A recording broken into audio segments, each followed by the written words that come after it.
श्री स्वामी समर्थ गणपती बाप्पा मोरया। तर गणपती बाप्पासाठी बघा आपण मस्त असे गव्हाच्या पिठाचे उकडीचे मोदक तर पाहिले आहेत।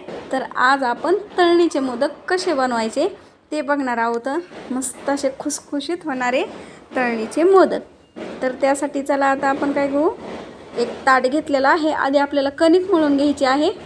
तर त्यासाठी बघा एक वाटी आपण गव्हाचं पीठ घेतलेलं आहे आणि त्याच्यासाठी एक छोटी वाटी रवा घेतलेला आहे, आपला बारीक रवा।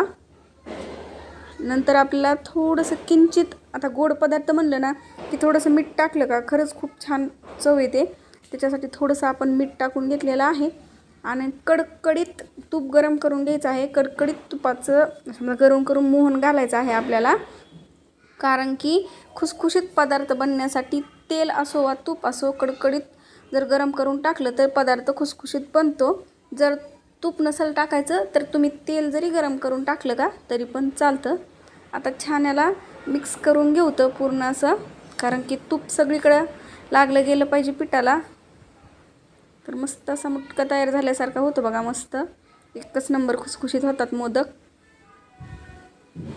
तर आता आपण थोडं थोडं पाणी घालून घट्टसर याची कणिक मळून घेऊ तर, कारण की आपल्याला थोडा वेळ पुन्हा नंतर भिजवून पण द्यायची आहे। तर बघा मस्त अशी घट्टसर कणिक मळून घेतलेली आहे। तर आता ही अशीच आपण अर्धा तास ठेवून देऊ तर तोपर्यंत आपलं सारण पण तयार होतं। त्या इकडं कढई गॅसवर गरम करून घेतली की त्याच्यामध्ये आपण आता तूप टाकून घेऊ तर तूप गरम झालं की नंतर आपल्याला वल्ल नारळ घेतलेला आहे। तर वल्ल नारळ खिसून घेतलेला आहे ते टाकून घ्यायचं आहे।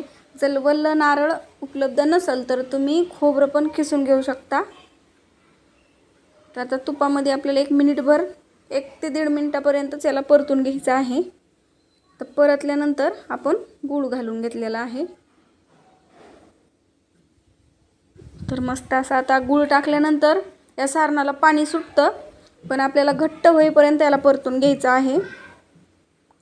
तर बघा कसं पाणी सुटलेलं आहे। तर आता याच्यामध्ये आपण खसखस टाकून घेऊ तर 1 चमचाभर, छान मिक्स करायचं। नंतर थोडेसे काजू आणि बदामाचे तुकडे करून घेतलेत बारीक, ते टाकून घेऊ। वेलची पूड आणि जायफळ टाकून घेऊ तर, जे की साखरेमध्ये आपण बारीक करून घेतलेलं आहे। वेलची पूड आणि जायफळ बारीक करण्यासाठी साखर जर थोडीशी टाकली आणि कुटून किंवा वाटून घेतलं का लवकर बारीक होतं। तर आता मस्त याला घट्ट होऊन देऊ तर बघा आता मस्त असं घट्टसर होत चाललेलं आहे। आता थंड झाल्यानंतर पुन्हा आणखी घट्ट होतं। तर आता थंड होण्यासाठी ठेवून देऊ तर इकडं आपण कणिक मस्त, आता आपला कणिक पण भिजलेला आहे, चांगला मऊ करून घेऊ तर आणखी याला मळून। आता छोटीशी पेड्याच्या आकाराचा उंडा घ्यायचा। आपल्याला आता मोदक बनवायचे आहेत। थोडंसं पीठ लावून याला थोडंसं लाटून घेऊ तर एक पुरीच्या आकाराचा, पुरी पण जास्त मोठी असते एवढं नाही, मी तुम्हाला दाखवते। जास्त म्हणजे साईज जर मोठी करायची असेल तर मोठं घेऊ शकता, पण जास्त मोठं पण काय कामाचं ना। तर त्याच्यासाठी आपण मस्त तुम्हाला दाखवते आता मोदक कसा बनवायचा। तर पारी पाडून घ्यायची। तर काय करायचं, अंगठा आणि मधल्या बोटाने बाहेरून दाबायचा आहे आणि अंगठ्याच्या शेजारचा बोट आतमधून ठेवायचा। छान असं एकसारखं, म्हणजे एक थोड्या थोड्या अंतरावरच असं चिटकून घ्यायचं, म्हणजे छान अशा कळ्या पडतात। आणि नसन पडत तर आपण साधं बनवलं तरी पण चालतं, चव बदलत नाही, मी प्रत्येक व्हिडिओमध्ये सांगत असते। छान नक्षीदार आलेलं तर छानच, पण आता एखाद्याला नसलंच जमत तर म्हणजे नाहीच जमत तर मग तुम्ही साचा वापरू शकता, किंवा आपण साधी गावाकडल्या पद्धतीत जशी मोदक बनवता तसे पण बनवू शकता। तर मस्त असं बघा आपण याला कळ्या पाडून घेतलेल्या आहेत। माझ्या बी अगदी परफेक्ट येतात असं नाही, पण त्यातली त्यात बऱ्या, ज्यांना जमत नाही त्यांनी साच्याने पाडू शकता। तर आता पहिला झाला, आता दुसराही आपण याच पद्धतीत बनवून घेऊ तर मस्त लाटून घ्यायचे। मोदकाचे भरपूर असे प्रकार आहेत, एक एक करून आपण बघूच। आपण उकडीचा मोदकाचा मला वाटतं बरेच दिवस झालं व्हिडिओ टाकलेला आहे। आता उकडीच्या मोदकामध्ये पण भरपूर असे प्रकार आहेत, ते पण आपण बघूच। तर मस्त असं बघू शकता. दुसरा पण बनवून घेऊ. तर उकडीच्या मोदकामध्ये तांदळाची पिठी बनवून शिनी ते उकडीच्या मोदकाचा पण मी भरपूर दिवसापूर्वी व्हिडिओ टाकलेला आहे, नक्कीच जाऊन बघा.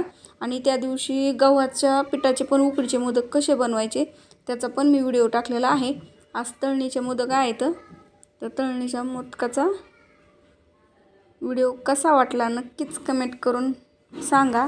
आणि चॅनलला नवीन असाल तर नक्कीच चॅनलला लाईक करा, शेअर करा, सबस्क्राईब करा. माझे व्हिडिओ आवडत असतील तर नक्कीच चॅनलला सपोर्ट करा. सगळ्यांच्या सपोर्टची खूप गरज आहे. तर मस्त असं बघा, आता सगळेच मोदक आपण बनवून घेऊ. आता थोडेसे म्हणजे एक तळणीपुरते तुम्हाला दाखवण्यापुरते बनवून घेतलेले आहेत. आता भरपूर मोदक बनतात कारण की भरपूर सारण भरपूर आहे, पण मी तुम्हाला दाखवण्यासाठी थोडेसे आधी बनवून घेतलेले आहेत.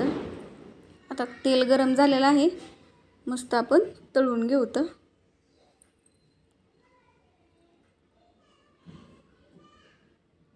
तर बघू शकता मस्त असं एकही मोदक फुटत नाही, कारण की आपण मोदक बनवताना वरचं तोंड चांगलं पॅक दाबून घेतलं का मोदक फुटत नाही. तर मस्त आता लालसर छान असे तळून घेऊ मोदक. बघू शकता एकच नंबर असे मोदक तयार झालेले आहेत. आता आपण काढून घेऊ आणि दुसरे बनवलेले मोदकी लगेच दुसरे पण तळून घेऊ.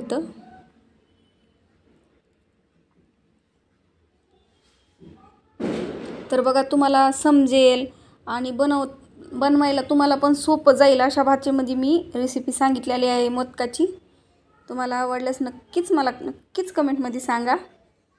तर आता तुम्हाला फोडून दाखवते मी. मस्त असं बघू शकता आतमध्ये सारण असं भरलेला मोदक खुसखुशीत असा तयार आहे.